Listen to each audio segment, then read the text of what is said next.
Տեր Հիսուս Քրիստոսի անունը փառավորվի, եղբայրներ, այսօր էլի համար փառք Տիրոջ։ Անկեղծ ասած իմ սրտիս մեջ կա համառոտ ասել մի երիտասարդի կյանքի պատմությունը, որ Սուրբ Գրքի մեջ կա, թե ինչպիսին էր ինքը, ինչպես ապրավ, որն էր իր կյանքի իմաստը և ինչ ավարտ ունեցավ։ Բոլորդ գիտեք այդ մասին, մեր օրինակները մենք Աստծո խոսքից դուրս ասելու բան չունենք, դուք ամենքդ լավ գիտեք, և ուզում եմ մի կարճ ասել Աբիսալոմի մասին։ Եվ ինչպիսին էր Աբիսալոմը, նա շատ գեղեցիկ էր, ոտքի թաթից մինչև գագաթը իր վրա մի արատ չկար։ Եվ իր մասերը այնքան շատ են, որ ինքը ստիպված էր լինում ծանր լինելու դեպքում նոր խոզել։ Ինքը դրանով ապրում էր։ Հաճախակի չէր, որ ինքը կտրում էր այդ մասերը։ Երբ որ ծանր են, գլուխը չէր մնում տեղում, կարծես ինքը կտրում էր։ Աբիսալոմը իր համար մի արձան էր կառուցել և այդ արձանը պատահական տեղ չէր տրել էր թագավորի հովիտում, այնտեղ պատահական մարդիկ չէին գալիս, իշխաններ, թագավորի բարեկամներ և ինքը դրանով ապրում էր և ասում է, որ շատերը գովում էին իրան։ Ինքը Աբիսալոմը Ես գիտեմ, որ աշխարհում արձաններ շատ կան, բայց դեռ չեմ լսել, որ մեկը իր արձանը կանգնեցել։ Ուրիշները կանգնեցնում են միգուցե կամ մահանալուց հետո կամ ինչ-որ արվեստագետ է, մարդիկ որոշում են ինքը իրան համար արձան էր կանգնեցրել և դրանով ինքը ապրում էր։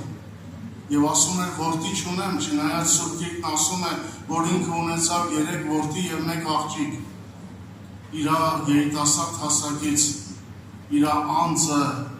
իր կյանքն էր, ինքը դրանով ապրում էր։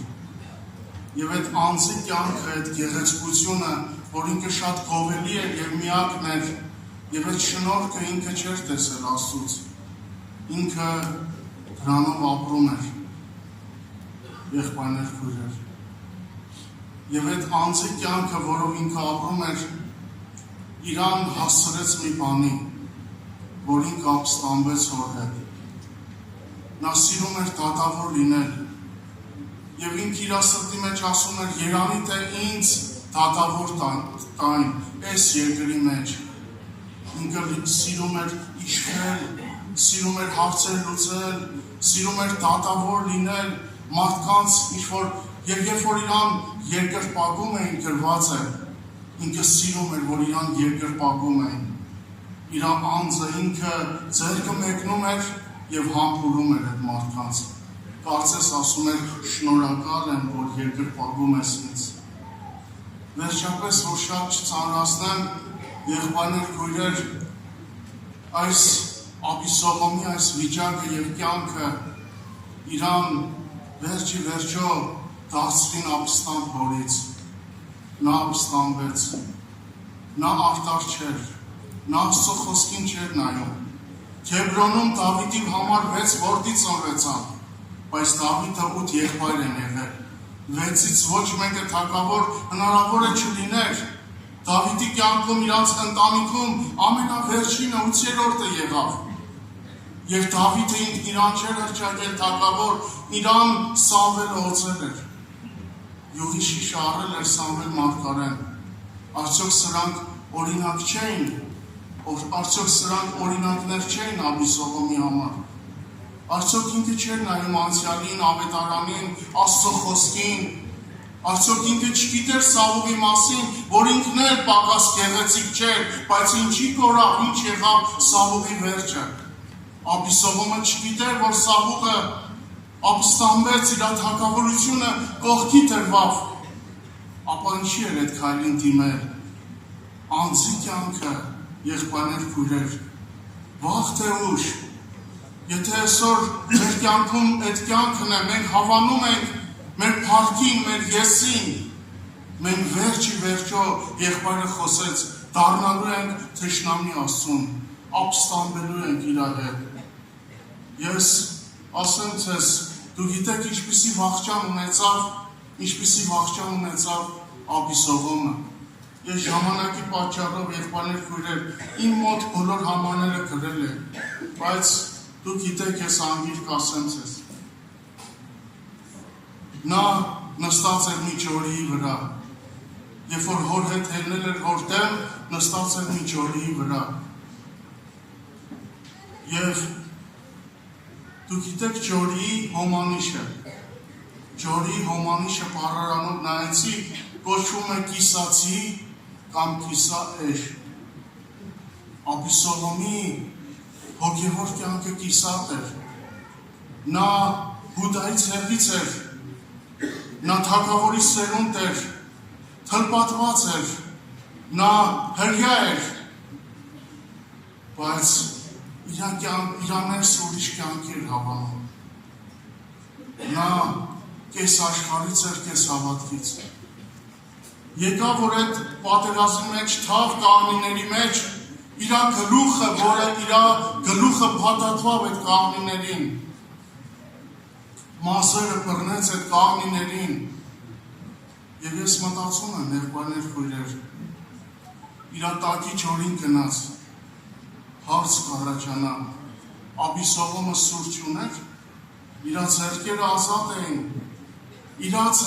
ազատ էին, Աբիսովոմը կարող էր ինքը սուրը քաշեր, այդ մազերը կտրեր։ Միգուցե այդ ժամանակը տրվավ իրան, մինչև գնացին, պատմեցին Հովհաննեսին, ինքը երկինքի երկրի մեջ կախված էր։ Ինքը ուներ հնարավորություն, եթե իր վրա սուր ուներ, թող կտրեր այն, որը շատ տարիներ փայփայել էր, շատ տարիներ սիրել էր, իրան կյանք էր համարել, այդ գեղեցկությունը, արտաքինը, մարմինը, երկրավորը, արդյոք չուներ սուր Աբիսովոմը։ Միգուցե չուներ։ Ես մտածում եմ, միգուցե չուներ։ Իր կյանքում ապրել էր առանց Աստծո խոսքի։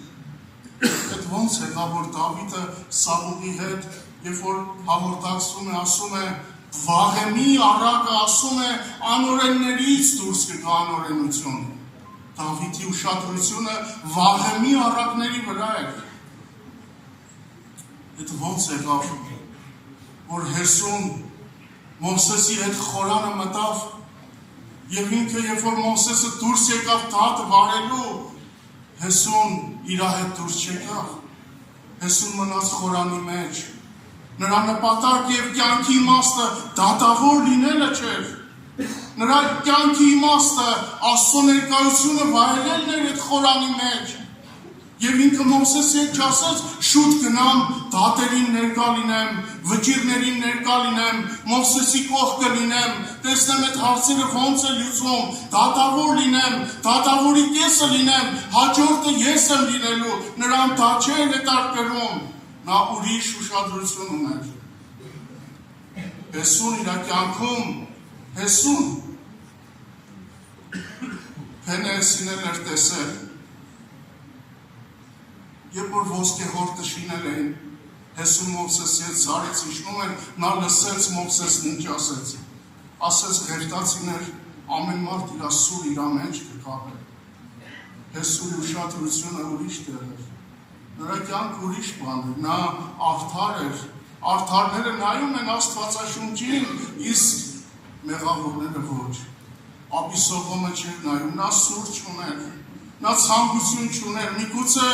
ինքը հավատում էր դեռ, որ ինքը կմնա թագավոր, ինչպես լինի թագավոր առանց այդ գեղեցկության, էլ ինչ թագավոր առանց մարմնի, այդ մազերի, որ ամբողջ աշխարհն ու Իսրայելը գիտեն, որ ինքը միակն է, դա ինչպես կտրեն։ Դա իր կյանքն էր։ Եվ այդ կյանքը եղբայրներ քույրեր եղավ իրան մահվան պատճառ։ Եվ այդ կյանքը, իր հասկացած կյանքը, մարմնավորը, երկրավորը եղավ իրան մահվան պատճառ։ Իր տակի ջորին գնաց, կիսատ պրատ հավատքը, կես աշխարը, կես հավատքը, մի քիչ աշխարից, մի քիչ հավատքից, քեզ, ինձ ու քեզ կթողեն օդի մեջ կախված, դա մեզ չի պետքի, եղբայրներ քույրեր։ Հիմա ես ուզում եմ, շատ չեմ ուզում խոսել, ավելի շատ ուզում եմ մեր եղբայրներին լսել, ավակ, բայց ուզում եմ ասել, դու ունես սուր, կա ինչ-որ մի բան քեզ բռնել է, միգուցե դու այսօր եկել ես բռնված, այդ թավ կաղնիների մեջ Աբիսողոմի մազերը գլուխը բռնել էր, ինչքան երիտասարդներ կան բռնված խաղամոլության մեջ, թմրամոլության մեջ, աշխարհասիրության մեջ, դու սուր ունես այսօր Աստված քեզ կանչել է կտրելու, վերջ դնելու, դու համաձայն ես, սիրելի երիտասարդ, դու համաձայն ես։ Տերը թող օրհնի մեզ։ Դրա համար Պողոս առաքյալը գիտեր ինչ է նշանակում անձի կյանք։ Իրան լավ էր բացվել եղբայրը խոսած անձի կյանք, ինքը լավ գիտեր, եթե Քրիստոս մեր մեջ խաչված չէ, մնում է անձը, մենք շինում ենք մեր արձանը, եւ այդ անձը մեր գլուխը մի օր ուտելու է, մեր գլուխը մի օր ուտելու է, ինչպես Աբիսողոմի գլուխը կերավ իր հասկացած կյանքը։ Եղբայրներ քույրեր, դրա համար Պողոս առաքյալը իրան չէր հետարկրում, ոտքի թաթից մինչև գագաթը սիրուն ես, գեղեցիկ ես, չգիտեմ ինչպիսին ես, իրան հետարկրում էր մի բան, Աստծուն միանալու միակ միջոցն է Քրիստոսը խաչված մեր մեջ։ Եթե Քրիստոսը չի խաչված մեր մեջ, մեր հին մարդը դեռ կա, մենք արտար չենք, իսկ եթե արտար չենք, մենք Աստվածաշունչին չենք նայում, նա մեր ապրելու բանը չէ, մենք մեր անձով ենք ապրում, իսկ այդ անձը մեր կյանքը մի օր կզրկի Աստծուց և կդարձնե մեզ ապստամ Աստծու նկատմամբ։ Տերը թող օրհնեցես, դա Աստված, որ մենք Հեսու լինենք, ոչ թե լինենք Աբիսողոմ, այլ լինենք Հեսու, Պողոս առաքյալ։ Նրանք անցան, գնացին, խոսքը մնաց, կյանքը մնաց, ադամական բնությունը մնաց, Քրիստոսի խորհուրդը մնաց, փառք մեր Տեր Հիսուս Քրիստոսին։ Եկեք կանգնենք ոտքի։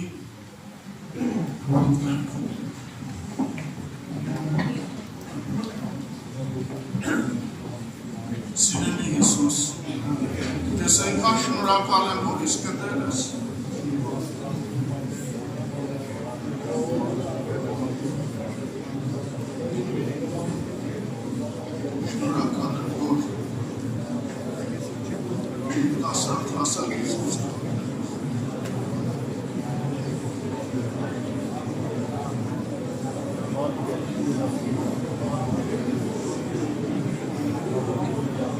Շնորհակալ եմ քո